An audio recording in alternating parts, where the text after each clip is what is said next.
The most humane interview that I have ever had as a candidate was somebody saying, honestly, I don't think this is actually going to be a good role for you. And I was like, what do you, yeah. And I mean, it kind of sucked, but also they were like, no, like what I'm hearing from you is like, you want to go into a team where you can touch a whole bunch of different parts of HR.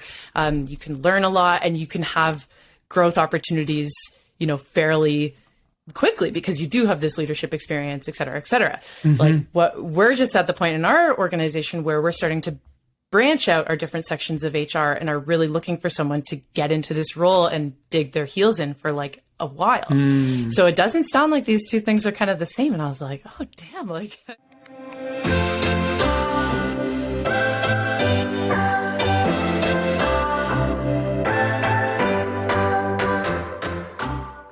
Hello and welcome to the Unicorn Leadership Podcast. My name is Fahad Al-Hattab, your host, and this is where we interview leaders on how they create high-performing teams, how they have gone through their journey of becoming effective managers and effective leaders, and how they create high-performing cultures. Our goal is to bring you the insights, the tools, the stories, the mistakes that we've made along the way, what we did right, what we did wrong, so that you can learn from them. You can learn from them and apply those same lessons to your team. This podcast is brought to you by Unicorn Labs, where we train managers into leaders who create high-performing teams that help businesses scale. And you can check us out at unicornlabs.ca. Today's guest is Julia Fulton. She's the People and Culture Coordinator at Gusto. And we're going to be talking about how to attract high-performing teams with a humane employment brand. Julia shares her journey with us, starting out as a camper to an assistant camp director at the YMCA Muskoka camp, and how it contributed to her experience as a leader today, and how she now gets to bring that same level of enthusiasm and leadership experience where she spent many years hiring a whole bunch of 16 and 17-year-olds to camp, where she now hires at Gusto as part of their people and culture team. I'm really excited for this episode, for all of you to get to hear the contagious energy that she has, the tips, the advice on how we can use recruitment to pay big dividends in our team. See, team composition is essential in team building. It's essential in leadership. It's fundamental. We have to recruit good people, but you get a lot of, these big truisms, right? That people say, hire people that are better than you. And you're like, okay, yeah, but how do I do that? What does that mean? We really have to dig deep into understanding the importance of hiring well, so that we can then take the next steps of hiring well. There's a fun quote I want to read here from Ed Catmull, the founder of Pixar. He says, "Give a good idea to a mediocre team and they will screw it up. Give a mediocre idea to a great team and they will either fix it or come up with something better. If you get the team right, chances are they'll get the ideas right." This is something we often hear. So how do we get the team right? Well, there's a little bit of a, employee experience journey that we really need to think about. And we've mentioned this in a few of our different episodes. We heard from Amanda Gordon around attracting and onboarding and engaging. We've heard from Sam around creating vision. And we've heard from a few different of our guests about what we need to create. And here's how I want you to think about it. We start with attracting top talent. You need to be a place where people actually want to go to, where people want to go to Amazon, they want to go to Google, they want to go to Meta. They're excited about working there because there's a brand, there's an employer brand there. So one, we got to think about what are we doing to attract the top talent, to get the eyeballs for people to actually say, this is a place I want to work. Then once we attract them, you probably have a few too many LinkedIn applications that's coming to your job posting. So then you've got to figure out how to pick those stars. So you've attracted them, you've got a whole bunch of people applying, but now how do you sift through it? How do you pick the right ones when you've got competing talents and there's actually quite a few gems in the application pool? But once you do that, once you pick the right ones, we really got to think about how we onboard them. Those are 3 key steps, because if you pick a good gem and you get an A player, but your onboarding process is meh, then there's some interesting stats around how it shows that the first week of experience that the employees have really determine a lot of their retention. And this is key and pivotal moments for us to really think about and look at. And what I want to encourage each and every one of you is to really own the team building aspect. Whether you're just a manager listening to this podcast, whether you're the VP of talent, I want you to think of team composition not as an HR function, not as something that only HR has to do, but something that every single person in the team is actively doing. We all have to be involved in creating and building the team. Patty McCord, who is the VP of talent over at Netflix for a number of years as Netflix grew, has this wonderful quote that I want to share with you also. She said, "We continually told managers that building a great team was their most important task. We didn't measure them on whether they were excellent coaches or mentors or got their paperwork done on time. Great teams accomplish great work, and recruiting the right team was their top priority." So your goal is to recruit the top team. And so how do you do that? Well, first and foremost, we have to really look at how we're attracting them. And so are you putting out, do you have a purpose in what your organization does? Do you have some videos as to what the culture looks like, what it means to actually work there? Or do you just have a boring little job description that lists a whole bunch of things that people do and might not actually have to do? Really think about, how are you advertising for the job? Because you would never buy a Nike shoe that looked like a job description. You imagine just describing the Nike sole and its laces, and you wouldn't do that. You wouldn't think about its functions, but you like its colors and you like how it feels and you like how it looks. So are there videos about what it looks like to work on your team, what the mission of your team is, what you're trying to accomplish, what we're trying to grow, and the work that they would actually do? Then when you start to attract those right people, are you choosing correctly? So during an interview process, this might be tough. Some of you may have done so many interviews, so you feel like you've honed in on your understanding of what makes someone high potential. You might have to be careful with that because you might have some biases that also come into play that you really got to check. Have you taken the time to set out the criteria of what you actually need from a skill set? Have you taken the time to actually set out the criteria of certain innate tendencies and motivations and reasons for the job? Have you looked at what you're actually looking for, and is there an objective framework to consider that? Here's 4 things to consider when you're hiring. 1, look at their prior experience and achievements. That's kind of obvious, but I don't want you to just have them talk about it. I want you to see it. Is there a portfolio? Is there work that they've done? That's easy for designers. Sometimes it's easy for our engineers. We can actually ask them to see the work that they've completed, the work that they've actually done. Sometimes for project managers, you can also ask about project or portfolios. More and more, we have digital assets that people can show the work that they've done to actually talk about it and walk you through it. So don't just ask about prior experience in an interview questions. Actually ask them to show it and see it and hold it and grab it and play with it if it's an app that they've built, if it's a website that they've created. The next thing is that you want to really look at innate tendencies. You want to look at their motivation and drive for achievement, their working style. Do they take initiative? Do they have good collaboration? Can they work with others? And how do they think about solving problems, thought process? Those are key elements of attitude and thinking and process that we need to kind of think about. We call those innate tendencies. The third part is you should always do multiple interviews. And I know in this hot talent market, people are like, oh, we don't always have time for multiple interviews.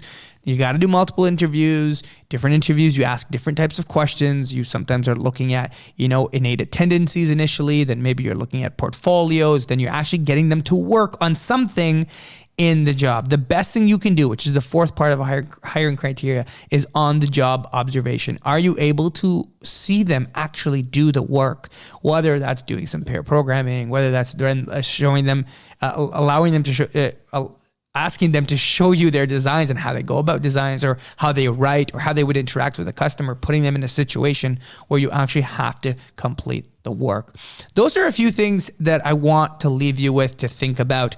There's going to be a lot more that we share on this episode with Julia. And let's hear another clip from her to hear a little bit about what she has to say about attracting talent. Indecision is a decision. And just by saying, ooh, maybe we can get better. Maybe you can, but maybe you can't.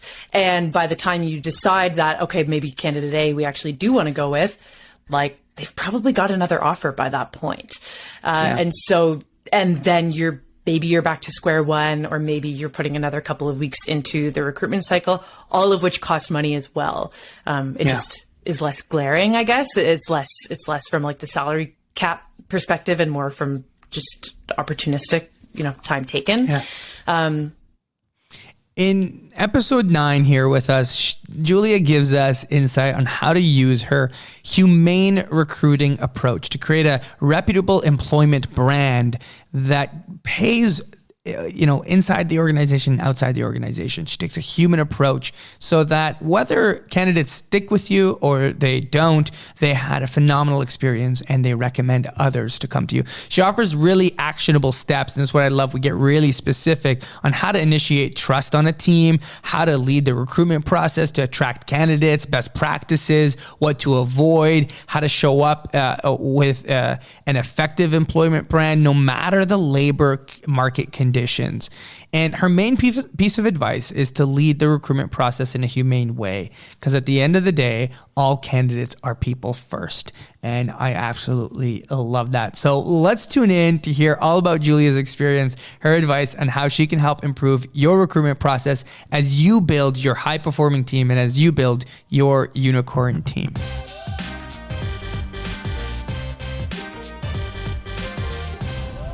Awesome. Julia, welcome to our Unicorn Labs and Unicorn Leadership podcast. We're really excited to have you here with us today.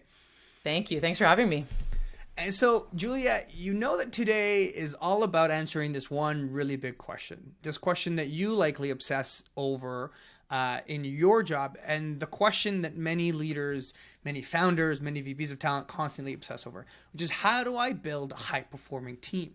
And the part of the question that we're going to focus on together is how do I recruit that high-performing team? Because there's a part that happens around molding the team's dynamics once they're there, but you've got to get these superstars in the door in the first place. So let's start with that big question. Let's unpack it throughout the whole episode. Julia, give me some ways to think about this and start thinking about it. If I'm thinking about how do I recruit my high-performing team, where do I start? I think for building a high-performing team, like you said, once they're there, there's a whole other subsection in the library that can kind of train managers on how to do this. But I think when it comes to recruiting talent and finding good fits for the roles and for the teams that you're trying to fit people on, the most important thing is having a humane and like people-focused candidate experience. So from the second they even hear of your organization to when they apply, when they do their first interview, second interview, third interview, offer, onboarding, that's kind of the piece that like making that whole process as just, I really do like the term humane, and remembering that like there's a person on the other end of kind of that interview is really where I think you can make a huge impact and where I kind of like to focus in my work. Help me understand that. Okay, let's say, I'm in my role, I'm hiring. I've heard all these truisms around hiring, right? Hire people better than you. Make sure you're be slow with hiring and all this stuff. And you're like, okay, I know these things, but what does it mean to take a human approach? What does that look like from I'm starting off with a job description. What does that look like from an interview? Give me a few examples. Let me understand the behavior of making it human. I think it's remembering how hard it is to be a candidate. In like interviewing and job searching and career transitions and all these kinds of things, like they kind of suck. And so remembering as a recruiter, as somebody conducting an interview, what it's like to be on the other side of the table is important. And so being empathetic towards candidates. A couple of the biggest things, that I could kind of go off about is like, as a recruiter, sort of following up when you say you're going to follow up, because if you've told a candidate like, yep, I'm going to get back to you with an update on Friday. If I'm a candidate, I'm refreshing my email, kind of every 2 or 5 minutes on that Friday. And so an example that I love and what I like to keep in my toolkit, I call the no update. So this is the idea that if you tell someone you're going to get back to them by Friday and, something changes, you actually don't have an update on Friday, it is infinitely better to send an email that says, hey, I know I said I was going to get to you by Friday. I actually don't have an update, but like, I'll get back to you early next week. That's going to be 100 times better than not saying anything on the Friday. So, and this comes back to sort of attracting great talent, but also being a place where candidates want to work because they feel trusted, like they feel that they trust you and that they're respected from the get-go. Yeah. Yeah. Okay. Now, you know, if we're a small team and there's no dedicated recruiter, but you know, we've got a team of 30, 40 people, and I've got a head of talent, maybe one other person that helps with talent, you know, kind of doing HR stuff, and they're responsible for a million HR things, which I think this is kind of where you're at, right? You do culture, you do HR, you do recruitment, you're doing all these things. And, you know, you put a job posting out there and you get over 200, 300 applications on LinkedIn, and you're sifting through it and you've got to determine who to interview. And there's just so much in that funnel that you drop the follow-ups, you drop the little things. So maybe at a larger stroke, what does being human look like? So being human looks like following up and committing to it. What at a large, you know, if you're dealing with huge volume and you're listening to this and you're like, Julia, I can't do that. What I mean, what advice do you have for those of us that are in that mindset? A couple things come to mind. The first is, as you know, set those expectations. If you know you're not going to be able to, you know, follow up by Friday, for example, and you know that your recruitment is going to take longer than a candidate might like that's okay, but be honest with that, you know, in the job description even, or in your first touch point with them. You know, as long as you're setting expectations and meeting them or trying to meet them, like that's okay. Just being honest and transparent with what you are capable of.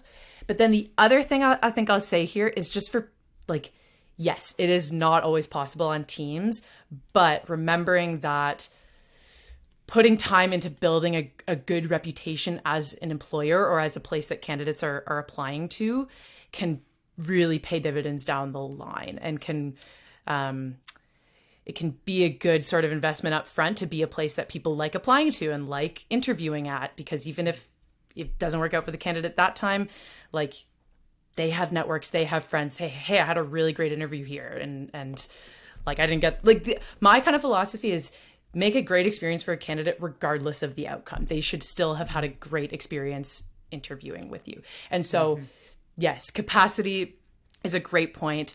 You can automate a lot of these things. You can kind of set reminders and that kind of thing. And I think by prioritizing it, you are setting yourself up for success in terms of your employer brand and that kind of thing. Yeah, I think that's the piece there, the employer brand that you're getting to, right? The reputation that others have. So, okay, so our one of our biggest kind of pieces to focus on is create a very human, empathetic experience, candidate experience for when you're recruiting. So, Julia, this is where you're at right now. You're building culture, you're hiring, you're doing it for your current company, Gusto. Tell me a little bit about the company. Let's get that in. Let's get that in there. My favorite thing to plug. Gusto is an employee recognition platform. So we help organizations build great culture by recognizing and rewarding their people. And that's fun because I've always been really into culture building and team building and creating great places to work. And so it's very exciting to get to do that on the people team internally at a place whose product is to do that for our clients. So it's a lot of fun to get to sort of work at a very, very sort of people-focused organization because of what we sell. Yeah. And so this is your everyday. This is what you've become obsessed about. But how did we get here, Julia? Who is Julia? Julia, where are you from? Let's learn a little bit about your background. How did you get here? Where'd you go to school? What did you do? What were some hobbies? Let's dig in. It back. Yeah, let's bring you back to see how you got to this obsession around building high performing teams and creating a phenomenal candidate experience. Yeah, for sure. Well, hello, my name is Julia. I use she, her pronouns. I'm from Toronto. I'm a long-suffering Leafs fan. I'm sorry to hear that. Oh, buddy, thanks. I appreciate it. I went to Queen's up in Kingston and studied psychology and math, but I kind of like to joke that mostly I studied my extracurriculars because it really was my extracurriculars, my part-time jobs that really made me love my time at Queen's and really helped me kind of build a leadership and build into this direction. But the biggest thing that sort of shaped me and helped me move into this direction of HR, culture, recruitment, was my experience at Ontario summer camps. And so, I did the camp thing as a kid for forever. And then when I was a teenager in my adolescence and summers between university, I worked at summer camp. I would leave at the end of April after exams and not come home until, about this time in September. And absolutely loved it and learned a lot and was able to sort of, be managing people and contributing to performance management and culture from a pretty young age as an employee. So I sort of did all that seasonally during my summers. And then when I was graduating from university, trying to figure out what I wanted to do next, I noticed that there was a full-time role available with the YMCA of Simcoe Muskoka to be a director of a summer camp and outdoor education center. And I thought, oh, I could do that. And it was really cool because I got to take this like huge passion of mine and turn it into my full-time year-round job, which people don't really realize that. Well, some people don't really realize that like running a summer camp and outdoor education center is a year-round, full-time. I kind of joked that it was my big girl job, and so I did that full-time for about 4 years. And being a summer camp director is a little bit like being a small business owner, where you're sort of doing a little bit of everything. And so, I would be recruiting 80 employees every summer, overseeing and managing those employees, and managed a team of 8 managers. I would design and develop and implement training at the beginning of every season. I do a lot of sort of external communication with parents and camper families, teachers, and these kinds of things. People would come for school trips and leadership retreats in the spring and fall. Project management. So it was a whole bunch of everything, and it was really awesome. And I learned so much. So that was my experience in the world of YMCA overnight camps. Let's unpack that. What was I love it. I mean, Julia, I think most people who are maybe listening to the show will know a little bit about my background. I was a camp guy. I was a camp guy. Let's go. When I went to camp as a kid, I was a camp counselor. We started our own day camp for kids in the Lowertown community of Ottawa. It was a big part of my leadership journey of creating something from scratch and helping the community and all those pieces. And to this day, I mean, friends will laugh, say, Fad, you're still on brand. You essentially run camp for adults at times when we run leadership retreats for companies, right? We do these tons of leadership retreats. And so we're still doing some of the same activities and games. And to me, I've always said it really blends. The world of camp has always blended in my professional experience in creating culture and creating leadership. And the reason it was so impactful in leadership for me is that at the age of 16, you're a camp counselor leading 13-year-olds that are only 3 years old. You're 3 years older than them, and you're trying to figure out, I've got 8 kids, I had different wants, different needs. I got to make sure they stay alive, and then we got to make sure they, they're happy, right? So you're forced you're forced to become an expert in group dynamics when you're 16 years old. And what happens, I say, is that over those ages, what quickly happens at a teenage level is that teenagers tend to have a very, centric ego, right? It's life is about me and I've got this audience, right? Like that's who we are as teenagers. And slowly as we grow up, we are able to, hopefully most of us, overcome that ego. And by being responsible for other children, you quickly overcome the ego. You realize it's not about me. It's about them. And that to me was probably perhaps some of my biggest lessons in leadership during those camp years was, it's not about me. It's about the kids, about their experience, about how they're feeling. It's about how we're doing them. What were some of your leadership lessons? You recruited 80 young teenagers to be camp counselors, right? I still can't believe, what we pay camp counselors, $1,500 for a summer and get them to run around from sunrise to sundown. But, you got to recruit them. You got to sell them on this idea. You got to build a team. You got to build the entire system. You got to get the parents. So all this stuff. What were some of your leadership lessons? What is you still do today because of camp? Yeah, I think, one thing that you kind of reminded me of that's sort of a nice lesson in how that cycle changes from sort of, the young staff focusing on themselves to focusing on kind of campers and that sort of thing is like, I always love seeing the shift, say not an average, but the employees that are there the longest are maybe there for like 4 or 5 summers. And there's always a really cool shift. And one that I experienced when I was 16 is like the first couple of summers are about you. Like it's like about your growth. You are getting so much from camp, even as a staff like this. Yeah. So it's just really interesting to see the growth that happens in an employee from, this is about me and my summer and how I'm learning and how I'm developing, which is amazing. And then it's really cool to see kind of your last couple of years are much more the give back years and the years of like creating magic for campers and for younger staff and that kind of thing. So that's cool. But I think the things that I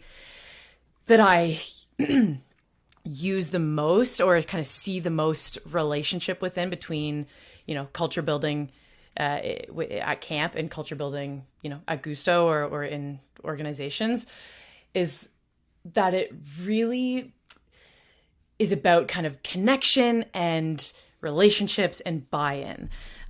So at camp, for example, people are really bought into creating this experience for campers because 90% of the employees that we have at camp grew up as campers. So that buy-in is like bingo automatic.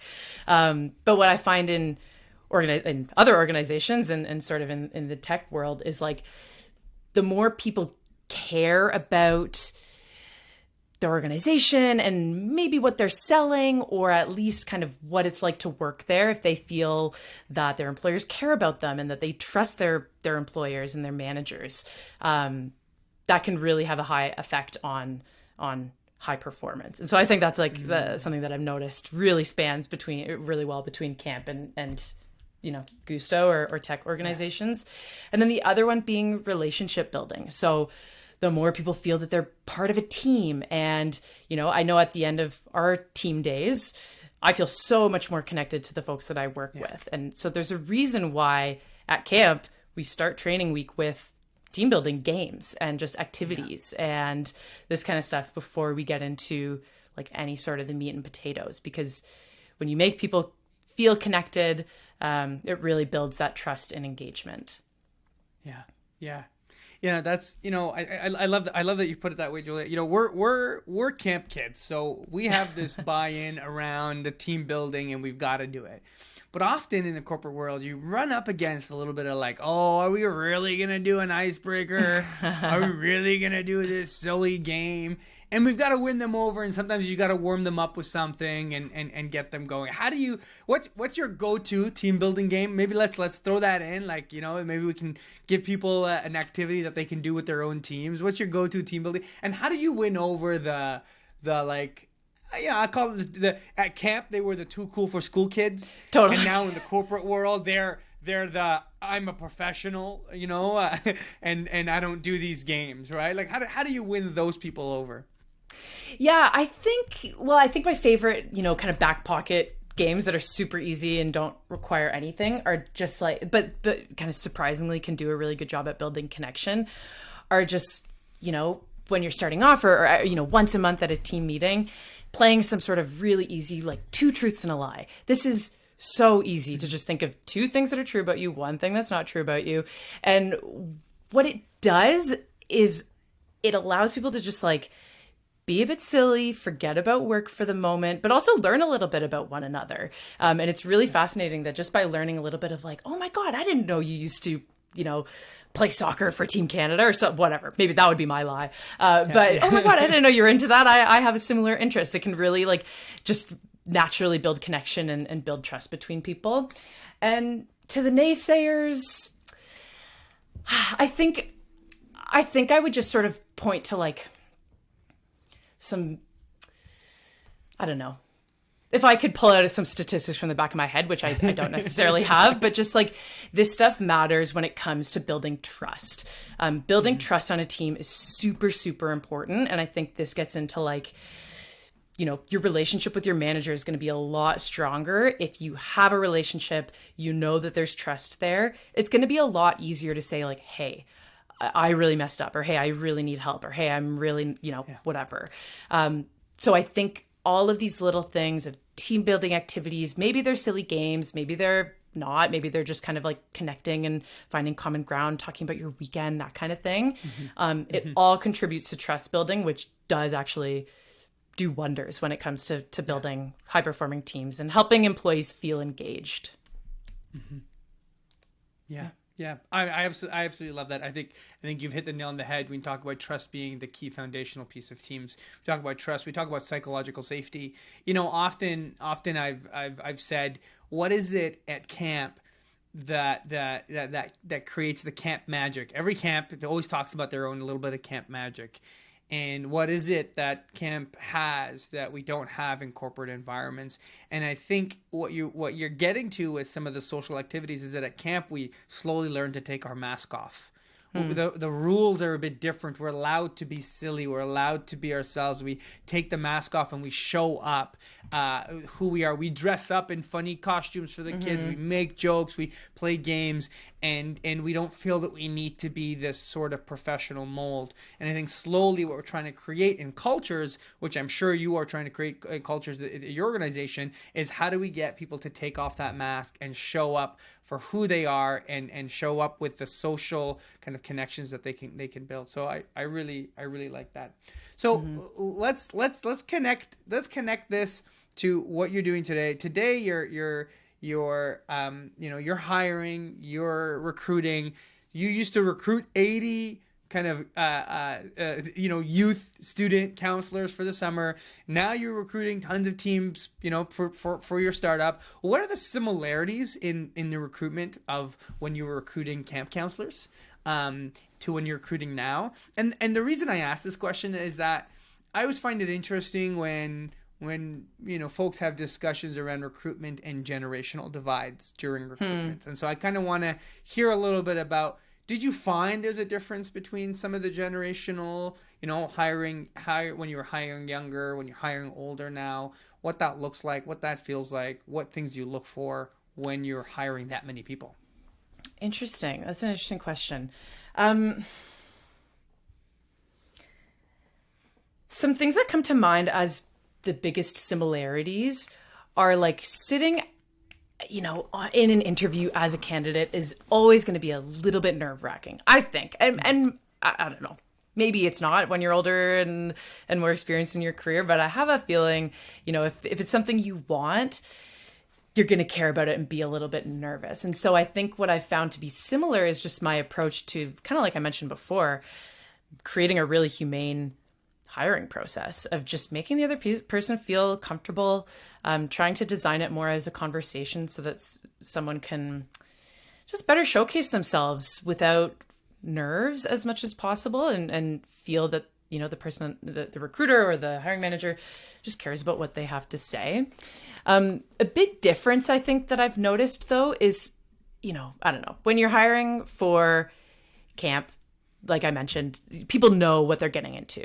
They've gone to this camp before. They're applying to, they've been there for 10 years. It's okay.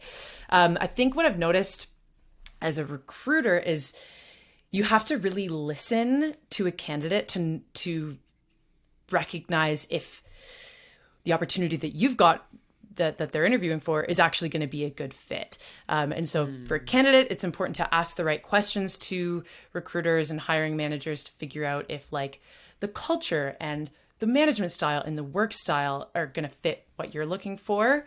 But then as a recruiter, you have to be doing the same thing of like, if somebody's sort of talking about, their preferred work style, and that that's not what this team is. If they're looking for something really developed and to just come in and learn best practices, but actually this team is being built from scratch and this is like scrappy and that sort of thing, you have to recognize like those are two very different things, and you need to make sure that the candidate knows that, oh, you know what, like in this role, actually, this is a lot more building from scratch, and you're not going to be coming in and coming into a well-oiled machine. So I just want to make sure you're aware of that.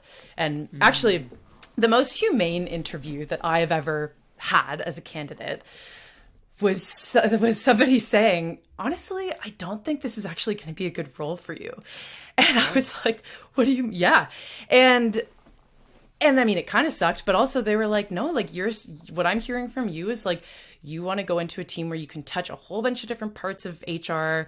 You can learn a lot and you can have growth opportunities, fairly quickly because you do have this leadership experience, et cetera, et cetera. Like what we're just at the point in our organization where we're starting to branch out our different sections of HR and are really looking for someone to get into this role and dig their heels in for like a while. So it doesn't sound like these two things are kind of the same. And I was like, oh, damn, like, I think you're right. And it was really amazing. And one of their core values at this organization is radical candor, like be radically candid.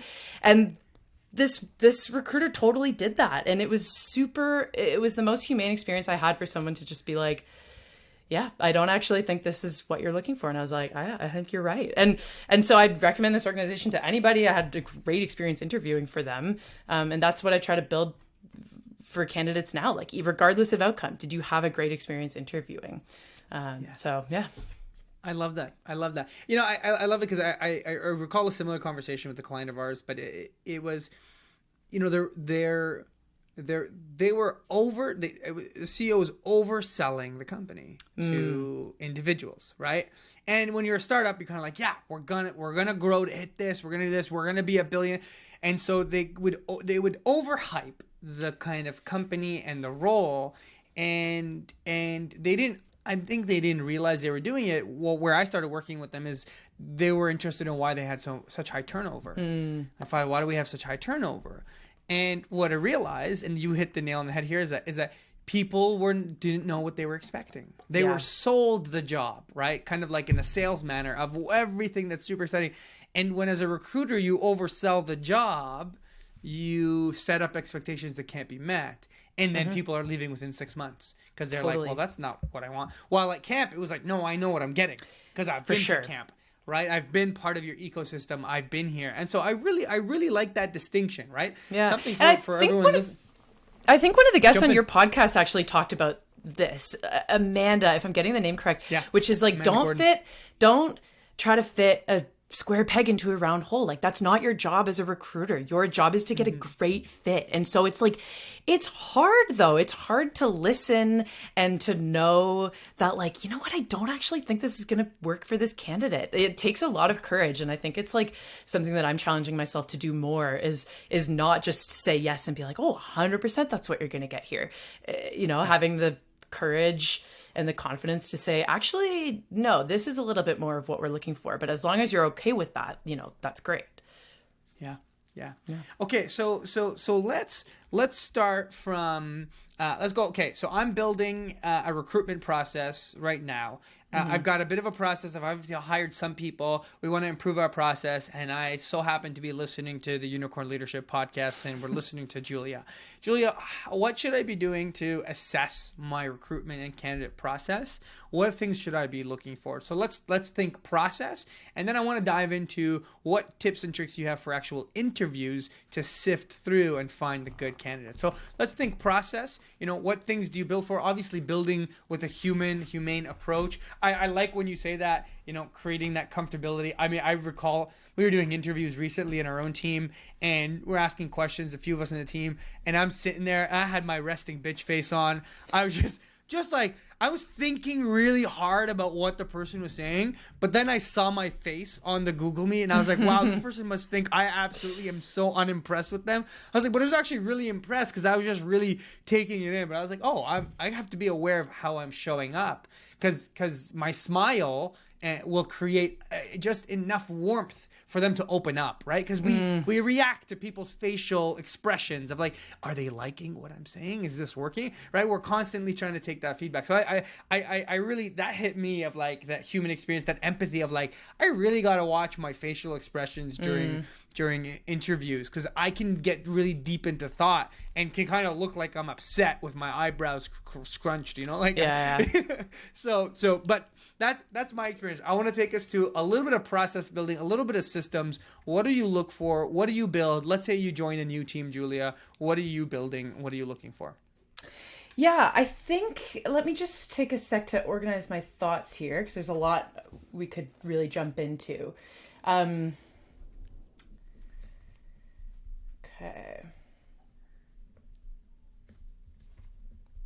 Narrowed it down to sort of three or four things here. The first thing I'll say in terms of process is,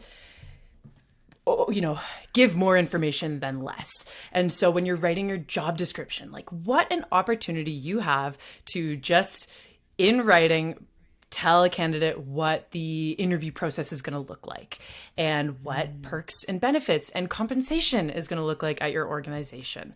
Because, one thing is it's just such a time saver. Like to save sort of that 5-10 minutes at the end of an interview to talk about what all the steps of the interview are and what it's going to look like when you work here and all this kind of stuff. You can sort of say, well, as you saw in the job description, blah, blah, blah. And so people are coming, if you can really include as much, like over communicate in your job description so that people know what they're getting into just in the interview process. That would be sort of tidbit number one. I love that. I've seen folks who create little Loom videos even and add it to the, explain the job description and like, here's what you'll be working on. Like give it life more than the written form, right? Like Totally. Really give it a face. Here's some team members you'd be working with. Like, I love that. Like give the context, show what it would look like. I love that. I love it. For sure. Yeah. Cause people have these questions and people are, especially right now, are wanting to find a good fit for them culturally and lifestyle wise and in terms of flexibility. So just like save everyone some time, show the candidate, I think it's a respect thing too, of showing your candidate some respect for their time and over communicate this from the start. The second thing, I talked about this a bit earlier, but just try to build in a lot of different touch points. And again, this is something where it's a bit of a time investment. And so there can be some challenges in sort of convincing your leadership team that this is worth the time to put in and that sort of thing. But building in a lot of touch points, and especially as a recruiter, you can sort of see yourself as an advocate for your candidate through their interview process. And so rather than being a gatekeeper, being an advocate for them and sort of, I like to send when I can, good luck emails the morning of their interview, be like, hey, good luck in your interview today. I hope it goes really well. Let me know if you have any questions. And then afterwards, even before I've gotten feedback from the hiring manager, hey, how did it go? Do you have any questions that are outstanding at this point? What did you think? So yeah, just I think trying to build in as many touch points as possible really makes a candidate feel like you're cheering them on and that you care about their experience, which again just pays big dividends if and when they get started at your organization. And even if they don't, it can be a great investment in your employer brand and your reputation. Yeah. How closely, Julie, are you working with the hiring manager? Because a lot of teams, the manager is responsible for the hiring at the end of the day, and they've got a recruiter that they're working with. But how in sync should they be? How much touch points should they have? What's that relationship like? I think it really depends on the organization.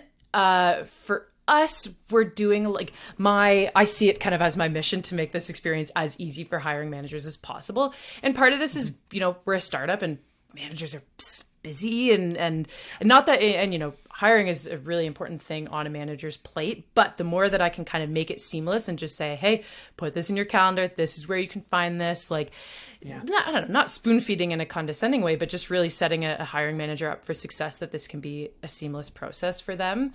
And so our touch points are, pretty asynchronous as far as, after the kickoff and after we get into the recruitment process. But it depends on the hiring manager too. You know, if they're a little bit more junior and haven't done as much hiring, maybe you are more of a sounding board for them, and maybe you're a little bit more of a coach for your hiring manager. But if they don't need that, if they don't want that, then you're just sort of there to like make sure that they Do you help they some have build what they need. rubrics for what they're looking for, or some already have that? Like, how does your office provide kind of structure for them and sure what they should be looking for from a culture fit and a technical fit, or is the hiring manager really kind of leading that piece on their own? I'd say the hiring manager is a little bit more responsible for that piece. Like, they know what they're looking for. And we discuss it. Like, we discuss this sort of all before the job posting is put out of like, okay, what is it what's the role we're posting here? And like, how important are these different things? An example is like on our QA team right now, we're hiring for a manual tester. And the manager of that team, Nasima, is like, I'm a lot more concerned with like whether the person we're bringing onto this team has a good attitude and is willing to learn and is okay asking questions and being thrown into something that they might not be comfortable with in terms of a high growth and that sort of thing. She's like, yeah, technical skills, they can be taught. And I'm looking for someone with a great attitude. And for other cases, it might be the opposite. And like, that's okay, where it's just, we need someone to jump in and someone who has experience doing XYZ kind of technical piece. So, yeah. Yeah, I like that. Good. So you really help them with, sounding board and really strategically think about what do they need on their team? What attitude are they looking for? What skill is missing, right? Like really thinking about what this new role that's going to be added to the team is going to fill and who is the ideal candidate. So helping. Yeah. The other thing I'll sort of help advise on quite a bit are just sort of like recruitment best practices that a hiring manager probably doesn't know because they don't spend their whole day thinking about this kind of thing. So, a good example is, you have a candidate that gets to the end of the interview process. Everyone's got great feelings about them and good thumbs up. And then if a hiring manager says, okay, like I just want to meet with one other person, and then I can make a decision. I'll challenge that and I'll push back on that quite a bit because we should, in my opinion, be comparing the candidate to the job. Can the candidate that you've just spoken to do this job? And if they've gotten to the end of the interviews and everyone's had great sentiments, you got to go ahead and make an offer to that candidate, even if you've got other people in the pipeline. And part of this is remaining competitive, especially in a hot market. This is a really important strategy. But the other thing that this avoids is if you wait and you want to like compare two candidates to one another, you're really introducing a lot of biases and you're really, especially similarity bias, for example, where you're sort of like, well, they both could do the job, but I really like this person. I really think they'd get along great with the team. I think you have to really check yourself on like team dynamics, super important, but it's not about if you like them. It's not about getting a beer with them. It's about, can they do the job? Can they add to your team in terms of their diverse experience, and that kind of thing? So that's another piece of why I try to encourage people. It's like, okay, if this person can do the job well, we're going to go for it. Yeah. That's really interesting. You mentioned similarity bias. We do, part of our leadership training program, we do DISC personality tests. And it's a behaviors and personality test. And what we always do is we map out the entire team on the different spectrum of personality. And what we can usually show is that there is a concentration of certain of the personality of the hiring manager and the team. And so you can usually visually show it that without even realizing you've been hiring people with similar personalities as you. And that should be an aha moment when you can just draw it out and be like, look, you got 10 people on your team and 6 of them happen to fall in the same personality category as you. Yeah. And it's interesting. And it's, similarity bias is the thing. Like we are more drawn to people that are more similar to us, but you're not building a friend group, you're building a team. And the more diverse your team is in terms of like background and work history, as well as, the other areas of diversity, the better your team is going to be, the more innovative. It's like the effects are really, really strong. So it's very interesting to think about. Yeah. And the challenge with it is that in the short term, similarity actually helps teams get along. But in the long term, it creates blind spots. And so in the short term, when you have extreme diversity, you actually have more conflict in a team. And people are like, well, I don't want that. It was so difficult. But if they can get through that conflict, if they get through that difficulty of having the differing opinions, what you end up with in the long run is the more innovative, creative team that is more powerful. But it's that pain of the short run that sometimes we avoid by finding similarities.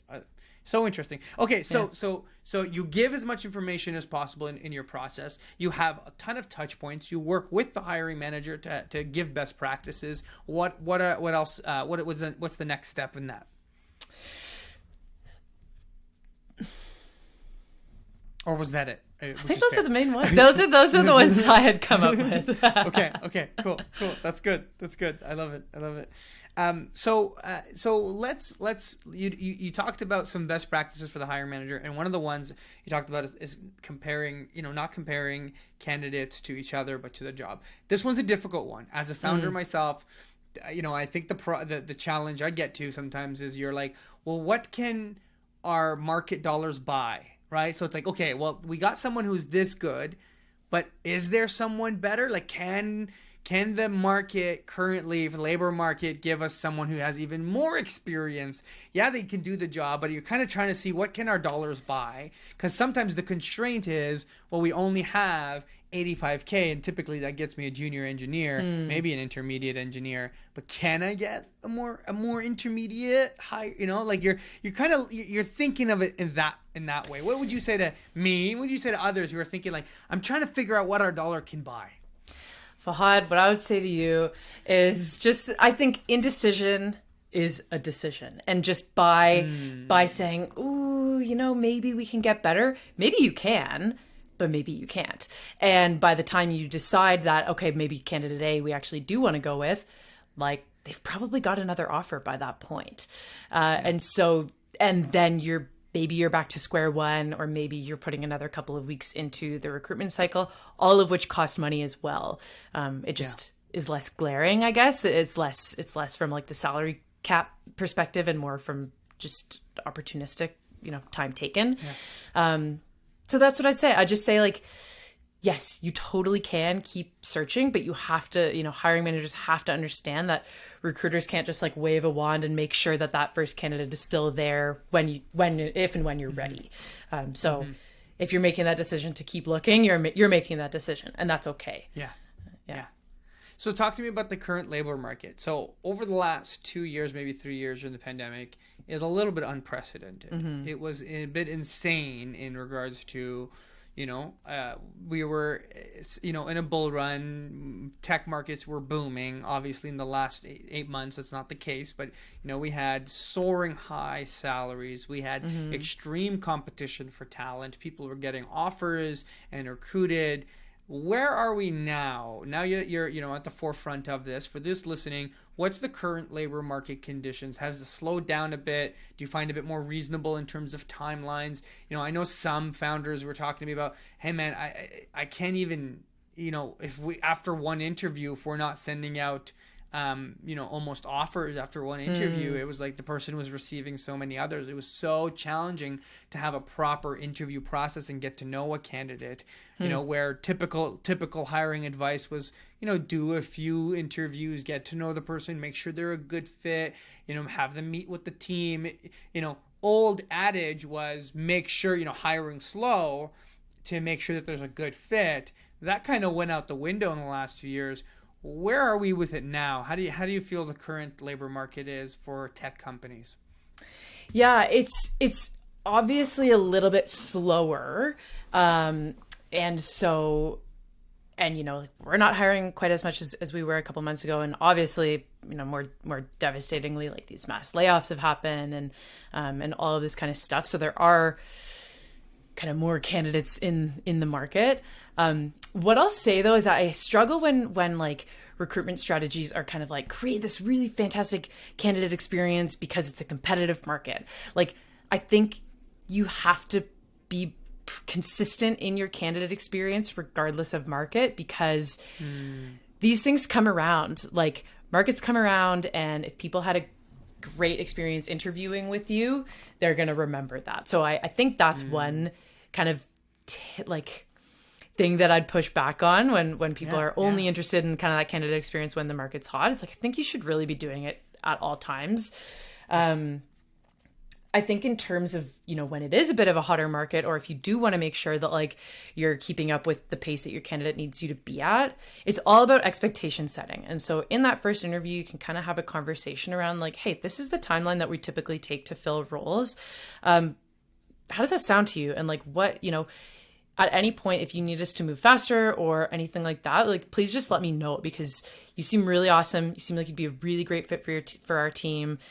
We want to make sure that you're able to make like an informed decision. And so let us know what you need here. I think just like opening the conversation, trying to make it more, like I said, a bit more human, understanding that people have different priorities and that kind of thing can help when the market's really hot. But again, asking those questions and having those conversations, no matter what, is a great practice to get into. Yeah. I hear you. Okay, so we've built out this process. We put the information out. We've had a lot of touch points with our candidate. We spoke to the hiring manager. Hiring manager has done some interviews. We're following some of the best practices. Final question: what are some most important traits you're looking for when you're going to make that hiring decision to build that high performing team, Julia? One of the biggest things that I like to look for in candidates is like their ability to admit that they've made a mistake. So one of my favorite interview questions is like, hey, we've all messed up for sure. Tell me about a time that you've messed up that kind of stuck with you, and what did you learn from it? And to me, what I'm listening for is the ability to just own it. Own the fact that you've made a mistake, and maybe what you learned from it, what you did differently in the future. Because I think like everybody messes up in a job, and in life. Like, just mistakes are totally inevitable. But it's really your ability. It's what you do when you make a mistake that really speaks to your character. We had someone a couple weeks ago post in our Slack channel, like in like the company-wide Slack channel. And he basically said, can somebody please help? I've made a huge mistake and I don't know what to do. Which is like, that's a rough thing to post to a company-wide Slack chat.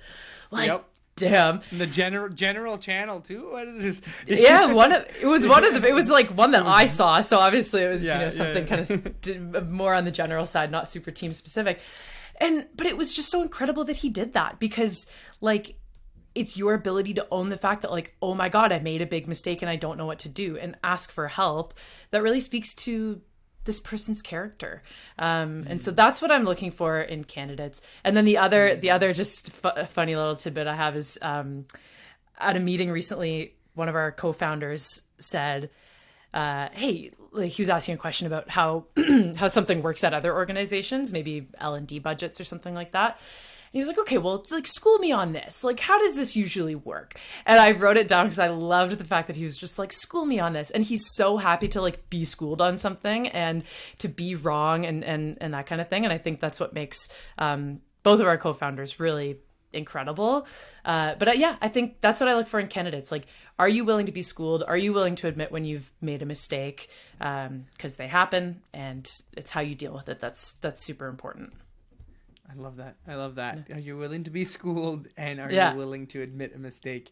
It's, and whether in the interview they actually admit a big mistake or they do a whole like, dance around. One time I made this little thing, and you're like, nah, you're not telling me the real mistake, because we've all fucked up. I want to hear a real mess up, something. And that's really tough major. though, eh? You got to admit, because like some recruiters are, it's like, oh, I work too hard, or that's like the answer some people want to hear. But I'm like, no. Drives me nuts. I can't. Tell me when like, you absolutely screwed up. Like, but it's tough, you do have to build that rapport with a candidate and let them know like it's okay that we all mess up. So that's a great point that you brought, actually, that it's not so easy for some candidates, but trying to, if that's part of your culture, like weaving in your culture even in the interview process can really help them know what they're getting into.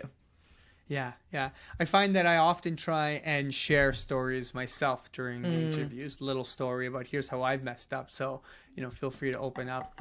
And I think that goes to your making it conversational. I think as long as it's always question, answer, it's not going to be conversational. But if you introduce a few thoughts and you can kind of make it a bit more conversational back and forth, it's way more fun, way more enjoyable.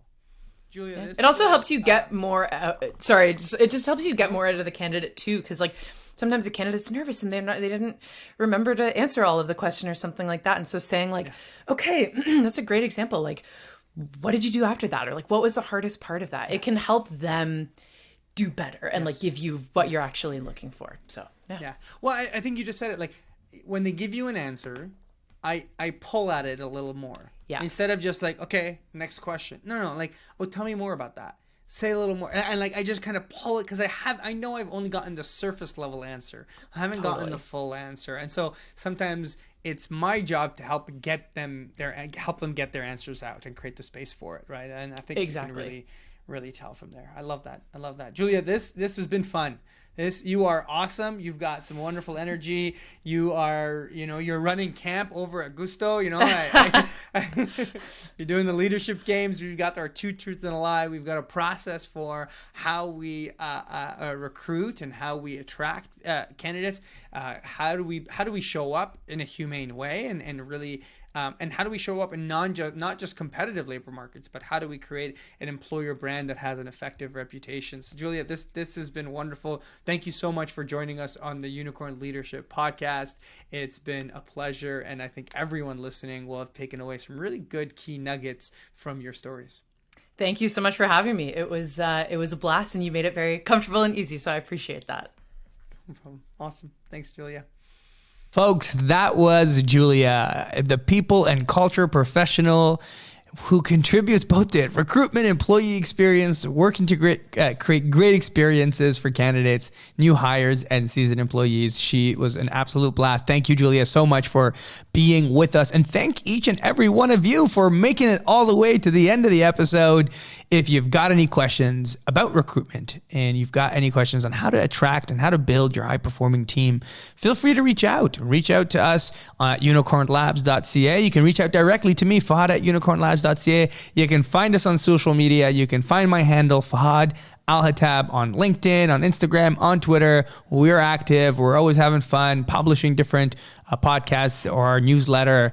And that's about it for today. I want to leave you with some final thoughts. Here's the thing. Well, a lot of startups that we're working with, they'll hear about what we need to do for recruitment and HR and how to build a high-performing team, and they're often felt paralyzed with a lot of limited resources. So I want you to remember this. Given limited resources, the number one thing you should invest with HR dollars is in recruitment. That's where you should focus. Really having someone help you create an attractive brand that brings people in, filtering those people to find the gems, and really helping you hire. Usually, a lot of startups will delay having someone help with this, and instead they'll use, HR dollars for some parties. They'll use HR dollars for ping pong or beer. All the classic little benefits that we do. The next thought is really take your time when hiring. And I know this one hurts because, especially in a hot talent market, it feels like talent is moving quickly and people are going to pass you up. And yeah, you're not going to get all the talent that you want right away if you take your time. But if you're new to this and if you're building a process and you're trying to figure it out, really take your time, because if you don't and you rush into it, you might hire someone who derails your team and isn't on board with the mission that you have. And that gets us finally to the last thought here I wanted to share is hire only people who are better than you in some meaningful way. They might not be better than you at your expertise and your zone of genius, but that they have their own zone of genius, that they're interesting, that there's something to them that they can offer to your team that otherwise couldn't. And so that leaves us with Patty McCord's final quote. If you're careful to hire people who will put the company's interests first, who understand and support the desire for a high-performance workplace, 97% of your employees will do the right thing, and you won't actually have to worry about all those additional HR policies. Folks, that's it for today. You can find our show notes and transcript at unicornlabs.ca/podcast. If you like the content, be sure to rate it, to review it, to subscribe, to send it to a friend. Please tell all your friends, fellow managers, and fellow people of talent and culture across the country. See you next time.